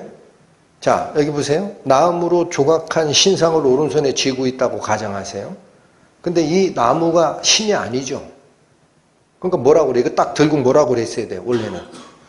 내 오른손에 가짜 신이 있지 않냐? 이거 가짜 아니냐? 그 얘기를 못한다는 거야. 번역이 이해가 돼요? 네? 여러분 20절을 이게 공동번역일 거예요. 바꿔서 읽어드릴게. 타고 남은 죄로 배를 채우려는 자들, 그들은 어리석은 마음에 미혹되어서 스스로 그 영혼을 구원하지도 못하며, 그 다음에 따옴표 나옵니다. 내 오른손에 붙잡고 있는 것이 가짜가 아니냐? 하지도 못한다. 네? 두 가지를 못하는 겁니다. 자기 영혼을 스스로 구원하는 능력이 없는 건 당연하고, 하나는 내가 섬기고 손 붙들고 하고 하는 그 우상, 내가 쫓아가고자 하는 그 우상이 가짜가 아닌가? 라는 의심도 못해요. 응? 그러니 어떻게 하나님께 돌아옵니까? 그러니까 여기 보십시오. 하나님 입장에서는 속고 있는 그 백성이 원수가 아니에요. 누가 원수예요? 백성의 마음을 미혹하는 이 세상 신입니다. 그게 원수야.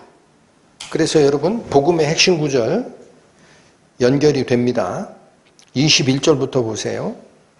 야곱아 이스라엘아 이 일을 기억하라. 너는 내 종이니라.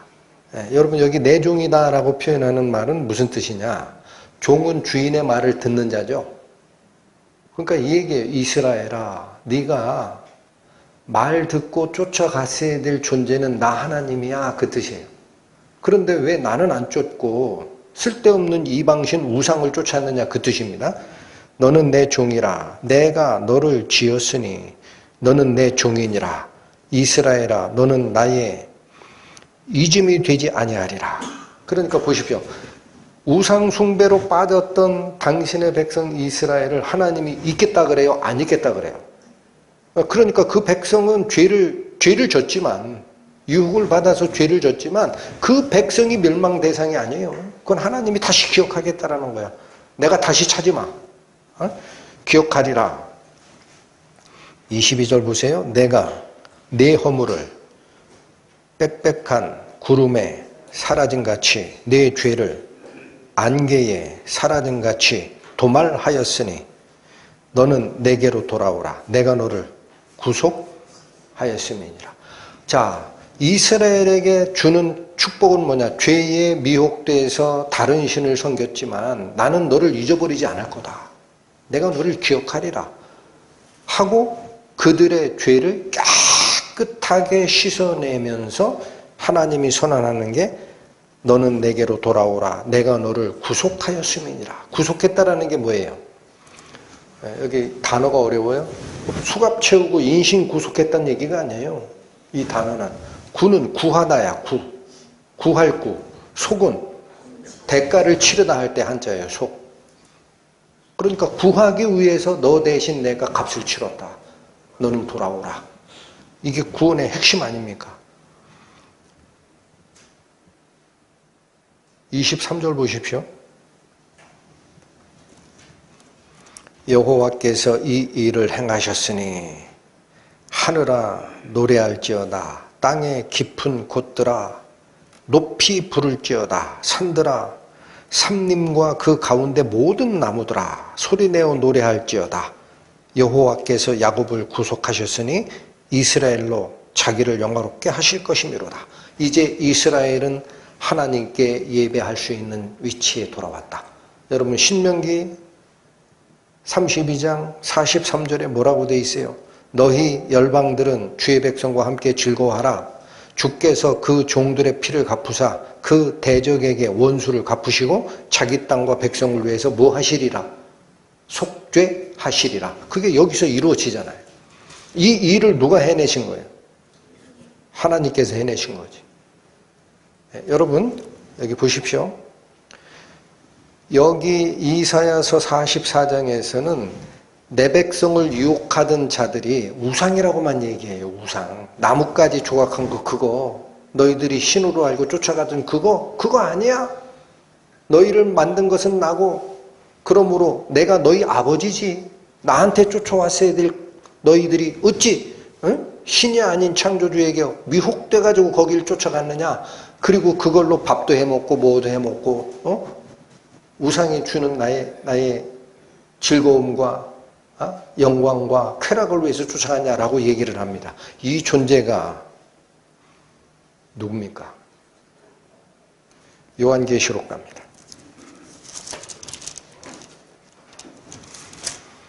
요한계시록 12장 신약 411페이지 펴보십니다.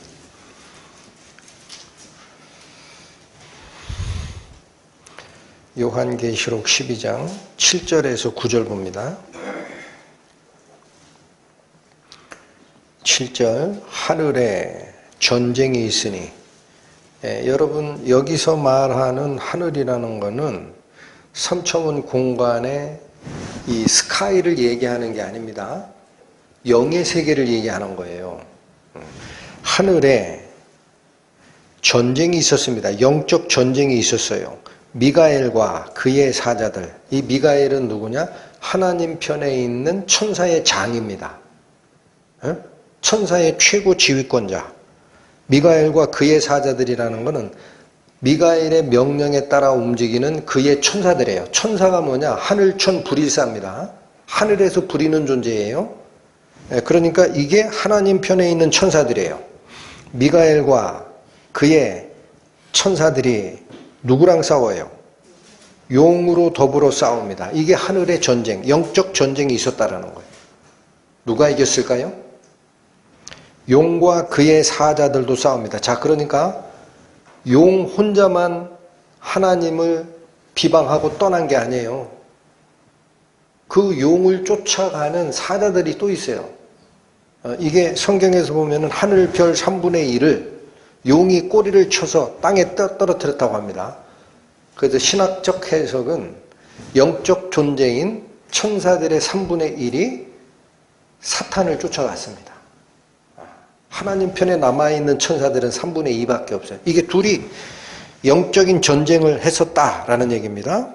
근데 보십시오. 다시 읽습니다. 7절. 하늘에 전쟁이 있으니 미가엘과 그의 사자들이 용으로 더불어 싸울세 용과 그의 사자들도 싸우나 이기지 못하여 다시 하늘에서 저희의 있을 곳을 얻지 못한지라. 누가 졌어요? 용의 패거리가 졌어요. 그래서 9절. 큰 용이 내어 쫓깁니다. 어디서 내어 쫓겨요? 영적 세계에서 밖으로 내쫓깁니다. 근데 이 큰 용의 존재가 뭐라고 하나 보십시오. 옛 뱀. 9절 다시 읽을게요. 큰 용이 내어 쫓기니 옛 뱀, 곧 마귀라고도 하고 사단이라고도 하는 온 천하를 꿰는 자라. 어디로 쫓겨요? 땅으로 내어 쫓기니 그의 사자들 저와 함께 내어 쫓기니라. 여러분, 옛 뱀이 누굽니까? 하와를 꿰던 그 뱀입니다. 하와를 꿰던 그 뱀이 하늘의 전쟁, 영적 세계에서 하나님 편에 있던 미가엘 천사군단과 같이 맞붙었던 용입니다. 이해되세요? 그러니까 저는 안타까운 게 꽤나 말씀 잘 전하는 목사님이 뱀 자체가 하나님이 만든 피조물이기 때문에 하나님이 사탄을 만드셨다 그렇게 설교를 하시더라고요. 참 힘들어요. 여기 뭐라고 그랬어요? 옛 뱀이 누구라예요? 영적 세계에서 하나님 편에 있는 천사와 같이 전쟁을 했던 용이라는 존재라는 거죠. 이게 사탄이라고 나오잖아요. 그죠? 그러니까 뱀을 만든 게 아니에요. 여러분, 그게 사탄이 아니에요. 뱀은 3차원 공간 창조 과정에서 있었던 존재인데 옛날 영적 전쟁에서 하나님 편에 대항하여 싸우다가 타락한 사탄, 마귀, 옛 큰 용, 그놈이 뱀을 통해서 유혹을 한 거지.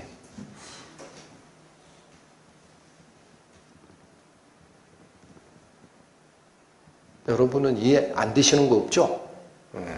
자, 문제는 제가 지금 얘기하고 싶은 게 이거야. 그러면 바로 이 내쫓겨서 땅에 내쫓겨서 온 천하를 꿰는 자라고 지금 역사하는 이 존재가 누굽니까? 옛 뱀이 한 짓 하는 거예요. 옛 뱀이 했던 짓. 옛 뱀이 어떻게 했어요?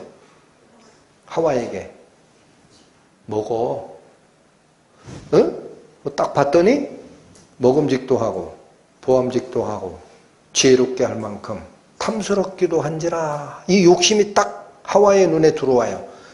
야, 이거 내가 취할 수 있는 기가 막힌 만족이 이 속에 있구나 하고 딱 따먹었다고. 지금 하와는 죽었잖아요. 이 시대를 살고 있는 건 누구예요? 우리죠. 어떤 유혹받아요? 요한일서 2장 갑니다. 신약 389페이지 펴보십니다. 요한일서 2장 요한일서 2장 14절에서 17절까지 봅니다. 요한 사도가 성도들에게 쓰는 격려의 편지입니다. 14절 아이들아 내가 너희에게 쓴 것은 이 서신서를 쓰는 이유입니다. 내가 너희에게 이 서신서를 쓰는 이유는 그 뜻입니다. 너희가 아버지를 알았으며 자 아까 신명기서부터 시작해서 사람들이 하나님은 모르고 누구만 쫓아갔다 그랬어요. 우상만 쫓아갔죠. 그런데 너희가 진짜 아버지를 알았다. 아비들아 내가 너희에게 쓴 것은 너희가 태초부터 계신 이를 알았으며 여러분 이것도 마찬가지예요. 똑같은 표현이 두 번 나온 거예요. 또 청년들아 내가 너희에게 쓴 것은 너희가 강하고 하나님의 말씀이 너희 속에 거하시고 그래서 너희가 흉악한 자를 이겼다라는 거예요. 사도 요한께서 이 서신서를 통해 아이가 됐든 아버지가 됐든 청년들이 됐든 구원받은 이 성도들에게 핵심을 얘기하고 싶은 겁니다. 너희가 이겼다. 누구를 이겼다? 흉악한 자를 이겼다. 그게 무슨 말이야? 했더니 15절부터 17절입니다. 이 세상이나 세상에 있는 것들을 사랑치 말라. 누구든지 세상을 사랑하면 아버지의 사랑이 그 속에 있지 아니하니. 왜 이 금령을 또 내리느냐 이거예요. 여러분 에덴 동산에서는 하나님이 아담에게 내린 금령입니다. 다른 거 다 네 마음대로 따먹어도 된다. 동산 가운데 있는 선악을 알게 하는 나무는 따먹지 마라. 여기 그러잖아요. 이 세상이나 세상에 있는 것들을 사랑치 말라. 이게 금지 명령이에요. 요한 사도가 왜 이 얘기를 하느냐? 누구든지 세상을 사랑하면 아버지의 사랑이 그 속에 있지 아니하기 때문에 이게 신약 성도들에게 준 금지 명령이다. 16절 이는 이유가 있습니다. 세상을 왜 사랑하지 말라고 하느냐? 이는 세상에 있는 모든 것이 육신의 정욕과 안목의 정욕과 이생의 자랑이다. 여러분 육신의 정욕 먹음직도 하고 하와가 느꼈던 유혹입니다. 안목의 정욕 보함직도 하고 이생의 자랑 지혜롭게 할 만큼 탐스럽다. 하와가 느꼈던 유혹 세 가지가 지금도 이 세상에 존재함을 기억하라. 다 이게 뭐라고 그래요? 16절 다시 있습니다. 이는 세상에 있는 모든 것이 육신의 정욕과 안목의 정욕과 이생의 자랑이니 다 아버지께로 쫓아온 것이 아니요 무엇을 쫓아온 것이라? 네, 여러분 이 세상이라고 한 게 이 세상 임금을 쫓아온 거예요. 예수님 입에서 얘기하죠. 이 세상 임금이 쫓겨나리라.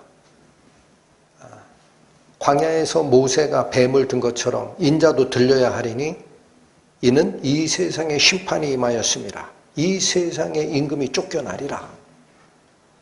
나의 구속사, 나의 생명을 다시 받은 자들은 이제 알 거다. 너희 속에 있는 세상을 향하는 욕심과 자랑 이런 게 다 하나님이 너희에게 허락하신 창조의 본성이 아니다. 오염된 거야. 그러니까 나를 영접하는 자들은 마음속에서 거룩함이 회복이 되고 이 세상 임금은 내 마음속에서 쫓겨내는 작업이 시작이 될 거다. 아멘. 세상을 쫓아온 것이라. 17절 이 세상도 그 정욕도 지나가되 오직 하나님의 뜻을 행하는 자는 영원히 거하느니라. 여러분 다시 오늘 본문 돌아오십니다. 로마서 15장 10절에서 시작한 가로되 열방들아 주의 백성과 함께 즐거워하라. 같이 기뻐하고 찬양해야 할 대상에 주의 백성 이스라엘뿐만 아니라 이방 사람들이 같이 참여한다라는 이 약속이 모세의 노래에 있었다라는 겁니다. 여러분 신명기 32장 43절 모세의 노래 그것도 제일 끝에 하나님께서 자기 백성과 자기 땅을 위해서 속죄하시리라. 그 역사가 지금처럼 완벽하게 이루어진 겁니다. 12절 또 이사야가 가로되 이새의 뿌리 곧 열방을 다스리기 위하여 일어나시는 이가 있으리니 열방이 그에게 소망을 두리라 하였느니라. 여러분 이사야서가 메시아를 가장 정확하게 예언하고 있어요. 그러면 이 이사야서는 어디냐? 이사야 11장 10절입니다. 가봅니다. 979페이지 구약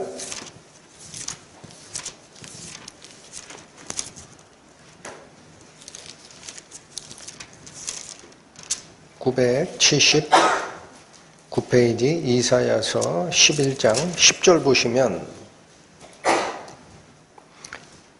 그날에 이새의 뿌리에서 한 싹이 나서 만민의 기호로 설 것이요. 여기 기호라는 건 깃발이에요. 깃발. 여러분 군대를 소집할 때 군단기든 사단기든 깃발 딱 쓴 거 보면 그 밑에 딱 모이죠. 그 뜻입니다. 이새의 뿌리에서 한 싹이 나서 만민을 모으는 중심점이 될 것이요. 그 뜻이에요. 열방이 그에게로 돌아오리니 그 거한 곳이 영화로우리라. 자, 많은 모든 백성이 목적지로 삼고 모여들 이새의 뿌리에서 나오는 이 한 시가 이스라엘만이 오는 게 아니라 열방이 그에게로 다 돌아오는 목적지가 될 것이다. 이게 누굽니까? 1절 가세요. 이새의 줄기에서 한 싹이 나며 그 뿌리에서 한 가지가 나서 어떻게 할 것이다? 여기 결실한다라는 얘기는 목적을 이룬다라는 거예요. 열매 맺는 게 목적이에요. 결실, 열매를 맺게 될 것이요. 이게 누구냐? 2절 여호와의 신, 즉 하나님의 영, 곧 지혜와 총명의 이 신이라고 표현된 것은 영입니다. 히브리어 루아흐, 영이에요. 여호와의 영, 곧 지혜와 총명의 영이요, 모략과 재능의 영이요, 지식과 여호와를 경외하는 영이 그 위에 강림하시리니. 이게 누구야? 예수 그리스도시잖아요. 세례 요한으로부터 세례를 받을 때 하늘로부터 성령이 임하시고 하늘에서 소리가 났잖아요. 이는 나의 기뻐하는 자요, 이는 나의 아들이라. 하나님의 영을 받고 영에 충만하여 이 땅에 오실 이새가 누굽니까? 다윗 아버지잖아요. 그러니까 이새의 뿌리라는 것도 다윗의 계통에서 나온다라는 거예요. 이 예언이 어디에 돼 있다? 구약에 돼 있지 않냐. 그런데 중요한 거는 이새의 뿌리, 다윗의 자손으로 나올 한 인간의 모습이 되는 것 같으나 이게 하나님의 영의 감동을 받아서 이방 사람들을 다 한 곳으로 모으는 생명의 중심점이 되리라. 이 예언이 돼 있지 않냐라는 거예요. 여러분 이 이새의 뿌리가 계시록에 보면 확정된 성취의 이새의 뿌리가 나옵니다. 계시록 22장 보세요. 요한계시록 22장 신약 맨 끝입니다. 마지막 페이지입니다. 423페이지 22장 16절 봅니다. 나 예수는, 자 여기 누구라고 그래요? 네, 분명히 밝혔습니다. 이 부활하신 예수님이 요한 사도에게 계시로서 보여준 거거든. 나 예수는 교회들을 위하여 내 사자를 보내어 이것들을 너희에게 증거하게 하였노라. 천사를 보내서 증거하셨다라는 거예요. 근데 이렇게 다시 합니다. 다시 말씀하십니다. 나는, 이제 예수라고 하네요. 나는 다윗의 뿌리요 자손이니 곧 광명한 새벽별이라. 여러분 모든 성경의 예언의 끝에 있는 요한계시록 제일 뒤 22장의 환상 중에서 예수께서 하신 말씀, 나는 다윗의 뿌리요 자손이야.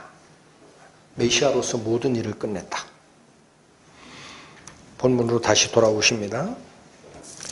15장 13절 소망의 하나님이 모든 기쁨과 평강을 믿음 안에서 너희에게 충만케 하사 성령의 능력으로 소망이 넘치게 하시기를 원하노라. 이거 기도문입니다. 여기 다시 보십시오. 소망의 하나님이라고 나옵니다. 5절에서는 뭐라고 얘기했던 거죠, 이게? 지난주에 살피셨던 5절. 인내와 안위의 하나님. 자, 인내로서 하나님의 약속 안에서 안전 보장을 받고 위로받는 사람들이 소망이 생긴다 그랬어요. 지난주 설교 다시 보십시오. 그러니까 이것도 인내와 안위를 통해 역사하는 하나님이 오늘 13절에는 소망까지 이루어내시는 하나님이다라는 거예요. 이 소망의 하나님이 모든 기쁨과 평강을 우리에게 충만케 합니다. 여기 참 조심할 게 있습니다. 믿음 안에서 충만케 합니다. 이걸 빼놓으시면 안 돼요. 자, 여기 다시 보세요. 기쁨과 평강과 소망을 주시는 분은 하나님이에요. 그런데 그걸 담는 그릇이 신자의 믿음입니다. 잊지 마시기 바랍니다. 믿음이 약해지죠. 살아가다 보면 희한하게 기운이 빠져요. 신앙생활 이렇게 하는 게 맞는가 싶기도 하고 왠지 기운이 빠져요. 그러면 하나님 저 왜 이래요? 그러지 마시라고. 뭐가 문제가 생긴 겁니까? 내 믿음의 그릇이 잘못된 거예요. 응? 믿음 안에서 너희에게 충만케 하사. 자, 이게 하나님이 한다 그러니까 느낌이 안 오죠. 성령의 능력으로 소망이 넘치게 하시기를 원하노라. 여러분, 이게 가능한 것은 우리 속에 그리스도의 생명으로 같이 심겨진 성령의 생명력이 있기 때문에 여기를 자꾸 깨끗하게 닦고 말씀 안에서 다시 보고 하면은 이 성령께서 인도하시는 능력에 의해 우리의 소망이 완전하게 넘친다라는 거예요. 이 말씀은 어디서 가져온 거예요? 14장 17절이죠. 14장 17절.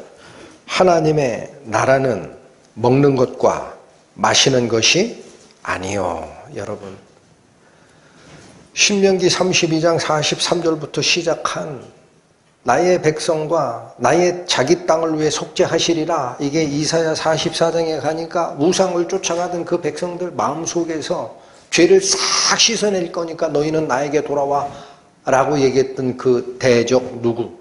사람을 유혹하는 이 세상의 욕심, 보암직도 하고 먹음직도 하고 지혜롭게 할 만큼 탐스럽기도 한 이 모든 유혹이 하나님이 싸워야 하고 싶었던 그 대적입니다.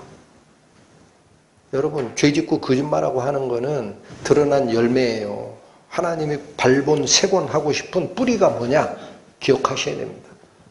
사람의 마음을 붙잡고 있는 뭐다? 욕심이다.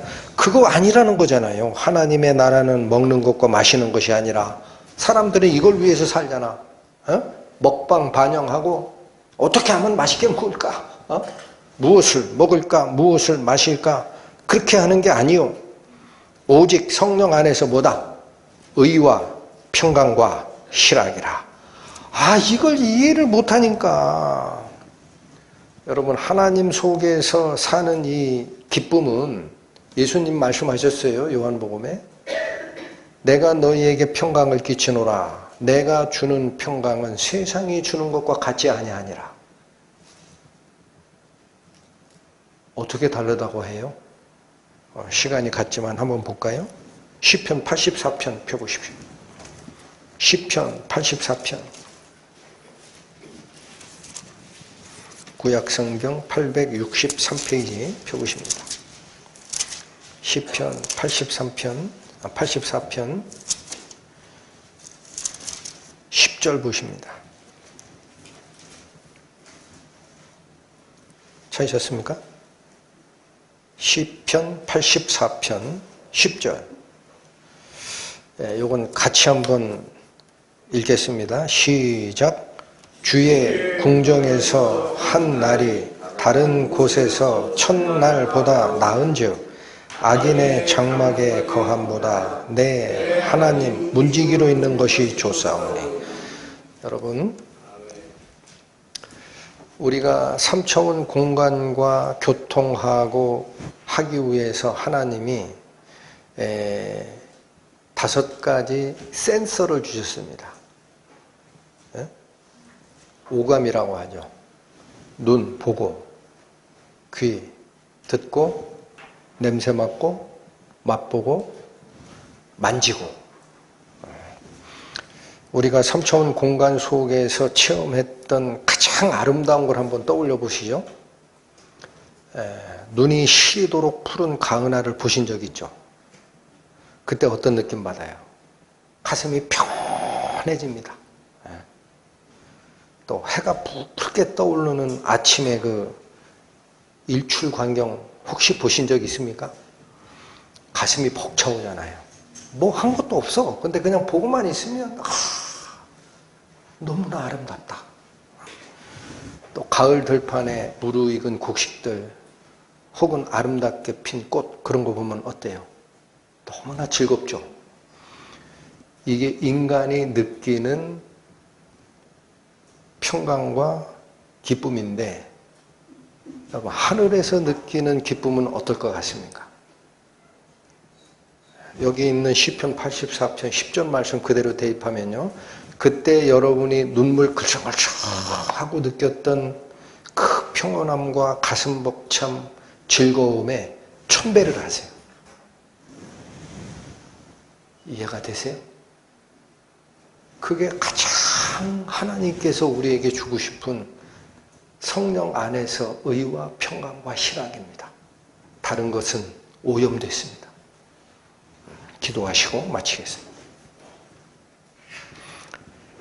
하나님 아버지, 오늘은 저희가 로마서 15장 사도 바울의 입을 통해 증거한 이스라엘 민족뿐만 아니라 모든 이방 민족이 하나님께서 베푸시는 구원을 보고 즐거워하리라 하셨던 그 말씀의 진정한 의미가 무엇인지를 살폈습니다.